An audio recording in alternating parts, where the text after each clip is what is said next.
നമ്മുടെ petroleum minister ആയിരുന്ന Muraleedharan BJP MLA കേരളത്തിൽ നിന്നുള്ള ഇങ്ങേര് ഒരു സ്കൂൾ സന്ദർശിച്ചുകൊണ്ട് അവിടെയുള്ള കുട്ടികൾക്ക് മിഠായി വിതരണം ചെയ്യുന്ന കാഴ്ചയാണ് ഈ കാണുന്നത്. പ്രത്യേകം സൂചിപ്പിക്കേണ്ടത് ഇവിടെ സാധാ സ്കൂളല്ല, അതൊരു ട്രൈബൽ സ്കൂൾ കൂടിയാണ്. അപ്പോൾ അവിടെ വന്നിട്ട് കുട്ടികളുടെ കയ്യിൽ മിഠായി കൊടുക്കുന്നതിന് പകരം അവർ മേശം വിട്ട് വേണമെങ്കിൽ എടുത്ത് കഴിച്ചോ എന്നുള്ളൊരു ആറ്റിറ്റ്യൂഡിലാണ് ആ മിഠായും കാര്യങ്ങളൊക്കെ കൊടുക്കുന്നത്. ഇവർ UP-ലൊക്കെ പോയി നോക്കിയാൽ മതി, ഇതിനേക്കാൾ സ്നേഹത്തോടു കൂടി നമ്മുടെ ഗോമാതാവിനെ അവർ ട്രീറ്റ് ചെയ്യുന്നത് കാണാൻ പറ്റും, നമ്മുടെ യോഗി ആദിത്യനാഥൊക്കെ. അപ്പോൾ ഈ ട്രൈബൽസിനോടും അധസ്ഥിതി വിഭാഗക്കാരോടും അതുപോലെ സമൂഹത്തിലെ ഏറ്റവും വൾണറബിൾ ആയിട്ടുള്ള സെക്ഷനോടും എങ്ങനെയാണ് അവരെ ട്രീറ്റ് ചെയ്യേണ്ടത്, അവരോട് എങ്ങനെയാണ് ബിഹേവ് ചെയ്യേണ്ടത് എന്ന് ഇവരൊന്നും ഇപ്പോഴും പഠിച്ചിട്ടില്ല എന്നത് നമ്മളിപ്പോഴും അത് ആലോചിക്കുമ്പോൾ തന്നെ സങ്കടം തോന്നുന്നുണ്ട്.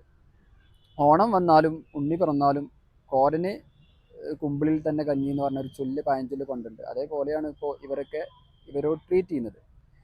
പ്രത്യേകം പറയാനുള്ളത്, നമ്മുടെ തുളസി അവിടെ മന്ത്രി ഉണ്ട് അവിടെ ഇരിക്കുന്നത്, ട്രൈബൽ മിനിസ്റ്റർ കൂടിയാണ്. അങ്ങേര് ഇതൊക്കെ നോക്കിയും കണ്ടും ചിരിച്ച് കൈയടിച്ച് പോരുന്നുണ്ട്.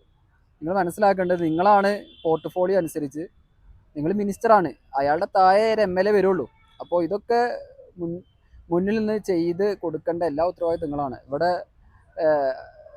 തുളസി നിൽക്കുന്നത് കാണുമ്പോൾ മിനിസ്റ്റർ മുരളീധരൻ തുളസി വെറും MLA ആണ് എന്ന് ചിലപ്പോൾ തോന്നിപ്പോവും, തെറ്റിദ്ധരിക്കാൻ പാടില്ലല്ലോ. അപ്പോൾ അത് മിനിസ്റ്റർ അടക്കമുള്ള ആൾക്കാരൊക്കെ ശ്രദ്ധിക്കുന്നത് നന്നാവും.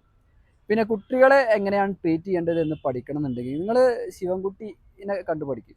കഴിഞ്ഞൊരു 5 വർഷക്കാലം കേരളത്തിൻ്റെ വിദ്യാഭ്യാസ മന്ത്രിയായിരുന്നു. ആ 5 വർഷം കൊണ്ട് കുട്ടികളുടെ സ്നേഹം അത്യാവശ്യം പിടിച്ചു പറ്റിയിട്ടാണ് ശിവൻകുട്ടി അപ്പൂപ്പൻ പോയത്. അവസാനം പോയ സമയത്ത് ശിവൻകുട്ടി അപ്പൂപ്പൻ എന്നാണ് കുട്ടികളൊക്കെ ശിവൻകുട്ടി വിളിച്ചിരുന്നത്, ആ സ്നേഹം കൊണ്ടാണ്. ഇനി ശിവൻകുട്ടിയിൽ നിന്ന് പഠിക്കാൻ പറ്റില്ല എന്നുണ്ടെങ്കിൽ ഇപ്പോഴത്തെ വിദ്യാഭ്യാസ മന്ത്രിയായ ശംസുദ്ദീനെ അടുത്ത് പോയാലും മതി. ശംസുദ്ദീൻ ഇപ്പോൾ വിദ്യാഭ്യാസ മന്ത്രി ആയതുകൊണ്ട് കുറേ സ്കൂളിലേക്ക് പോകുന്നുണ്ട്, അവിടെ പരിപാടികളിൽ പങ്കെടുക്കുന്നുണ്ട്. അപ്പോൾ അവരൊക്കെ എങ്ങനെയാണ് കുട്ടികളോട് ബിഹേവ് ചെയ്യുന്നതെന്ന് കണ്ടു പഠിക്കുന്നത് നന്നാവും.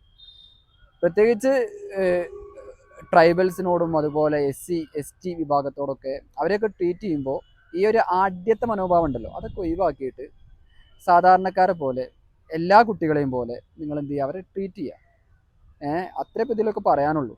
അല്ലെങ്കിൽ ഇതൊന്നും പറഞ്ഞിട്ടില്ല എന്നുണ്ടെങ്കിൽ ഇതൊക്കെ വീണ്ടും വീണ്ടും എന്ത് ചെയ്യും, ആവർത്തിച്ചുകൊണ്ടേയിരിക്കും.